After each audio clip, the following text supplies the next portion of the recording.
తమ్మిరెడ్డి భరద్వాజ గారు అంటే రోజుకో వివాదం అన్నట్టు వారానికి ఏదో ఒక వివాదం సినిమాల్లో ఈ మధ్యన పెరిగిపోయింది. అంటే గతంలో సినిమా ఇండస్ట్రీకి సంబంధించి ఎప్పుడో ఒక వివాదం ఉండేది. అంటే అది వివాదం అవుతుందా, లేదంటే మీడియా వివాదం చేస్తుందా, లేదంటే సోషల్ మీడియా వివాదాన్ని పెంచుతుందా అనేది అది వేరే సబ్జెక్ట్. అది ఒకరోజు మనం మాట్లాడుకుందాం. అసలు చిరంజీవి ఎందుకు అలా మాట్లాడాల్సి వచ్చింది? అసలు ఆంధ్రప్రదేశ్ ప్రభుత్వం సినీ కళాకారులను ప్రోత్సహించడంలో తెలంగాణతో పోలిస్తే వెనుకబడి ఉందా?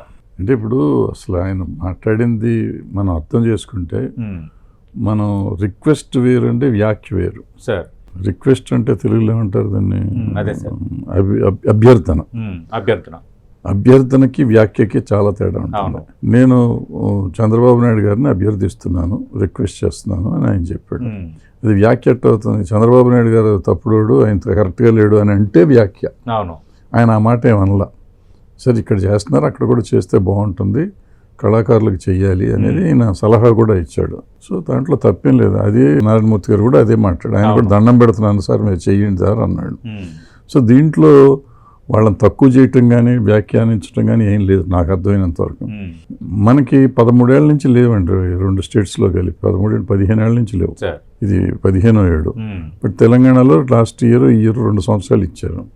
సో తెలంగాణలో స్టార్ట్ చేశారు కాబట్టి అక్కడ కూడా స్టార్ట్ చేస్తే బాగుంటుంది అనేది ఉంటుంది. ఎందుకంటే కొత్తగా రాష్ట్రం ఏర్పడినాక అక్కడికి తెలుగు సినిమా పరిశ్రమ అక్కడికి కూడా రావాలి అని వాళ్ళు కోరుకుంటున్నారు. రాష్ట్రం కోరుకుంటారు, రాష్ట్ర ప్రజలు కోరుకుంటున్నారు. ప్రభుత్వం కోరుకుంటుందో లేదో నాకు తెలియదు కానీ. సో దానికి ఒక రకమైన ప్రోత్సాహం, ఇదొక ప్రోత్సాహం, అవార్డులు ఇవ్వటం అనేది ఒక ప్రోత్సాహం అవుతుంది.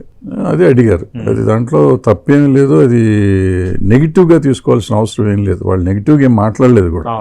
ఇక్కడ ఇచ్చారు, అక్కడ కూడా ఇస్తే బాగుంటుంది అంటే. యాక్చువల్గా మొదట్లో ప్రపోజల్ ఏంటంటే ఆల్టర్నేట్ ఇయర్స్ ఇద్దామని కూడా అన్నారండి. అక్కడో సంవత్సరం ఇక్కడో సంవత్సరం ఇచ్చి నంది అవార్డ్స్ పేరు కంటిన్యూ చేద్దాం అని కూడా అన్నారు. బట్ 2 గవర్నమెంట్లకి అది సాధ్యం కాదు అనుకుని మళ్ళీ వదిలేశారు.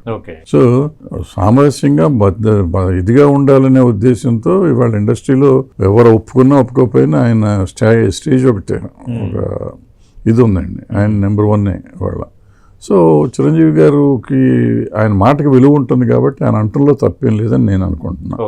సో నారాయణమూర్తి గారు పీపుల్ స్టార్, ఆయన కూడా చెప్పాలి. ఆయన కూడా ప్రజల మనిషి కాబట్టి ఆయన చెప్పాడు, చెప్తారు. సో ఇద్దరు సరైన మాటే చెప్పారు. దానికి మనం కాంట్రవర్సీ చేసి చిరంజీవి గారు అంటారా అది ఇది అంటే ఏం తప్పు ముందు అర్థమైతే, తప్పు చెప్పారు అని అంటే అప్పుడు అందరం ఖండిద్దాం. అవును, తప్పు చెప్పినప్పుడు అది కూడా ఇప్పుడు ప్రభుత్వాలు ఉంటాయండి. ప్రభుత్వాన్ని మనం అభ్యర్థిస్తాం. ప్రభుత్వం ప్రజలదే. ప్రభుత్వం ముఖ్యమంత్రి గారు సొంతం కాదు, ఈ ముఖ్యమంత్రి గారు సొంతం కాదు, ప్రజల చేత ఎన్నుకోబడింది.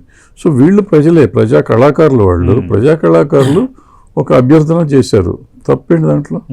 అంటే ఇప్పుడు చిరంజీవి గారి వ్యాఖ్యల మీద వ్యాఖ్య అంటే ఒప్పుకుని దాన్ని అభ్యర్థన ఖచ్చితంగా సార్, అభ్యర్థన అంటే రిక్వెస్ట్ కూడా అనుకోవచ్చు. నేను దాని విషయంలో కాదనడం లేదు.